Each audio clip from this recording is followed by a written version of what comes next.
ଜୟ ଚାଲିଛେ ଶୁଭ ସନ୍ଧ୍ୟା। ଏବେ ମେଘ କଳାହାଣ୍ଡିଆ ମେଘ ଆସିବାକୁ ବସିଲାଣି।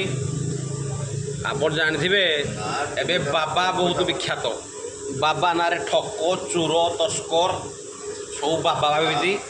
ଗୋଟେ ବାଗେଶ୍ୱର ବାବା ଅଛି, ସେ କହୁଛି ତାକୁ ତାଠୁ ସାଇଣ୍ଟିଷ୍ଟ ମାନେ ବିଜ୍ଞାନର ଜ୍ଞାନ ନେଉଛନ୍ତି। ସେ କହୁଛି ସ୍ପେସ୍ରେ ମୁଁ ଯାହା କହିବି ତାହା ବିଜ୍ଞାନ ହେବ। ଏଇଭଳିଆ ଭଣ୍ଡ ବାବା ପାଖରୁ ଦୂରେଇ ରୁହନ୍ତୁ।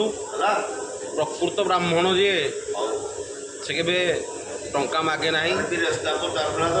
ଦେଖନ୍ତୁ ପୁରୀରେ ଆମର ଅଛନ୍ତି ସୂର୍ଯ୍ୟନାରାୟଣ ରଥ ଶର୍ମା, ସେ ଏବେ କେଉଁଠିକି ପ୍ରବଚନ କରିଗଲେ ଗୋଟେ ଟଙ୍କା ମାଗନ୍ତି ନାହିଁ। ଯାହା ଦକ୍ଷିଣା ଦିଅନ୍ତି ଇଚ୍ଛା ସମନ୍ୱୟ ସେ ତାକୁ ଆଗ୍ରହ କରିକି ନିଅନ୍ତି। ଏଇଭଳି ଠାକ ବାଗେଶ୍ୱର ବାବା କହୁଛି ମୁଁ ତାକୁ ଗୋଟେ 80 ବର୍ଷ ବୁଢ଼ା ତାକୁ ମୁଣ୍ଡିଆ ମାରୁଛି। ଏଇଭଳିଆ ଠକ ତସ୍କରମାନଙ୍କୁ ଦୂରେଇ ରୁହନ୍ତୁ। ଜୟ ଜଗନ୍ନାଥ।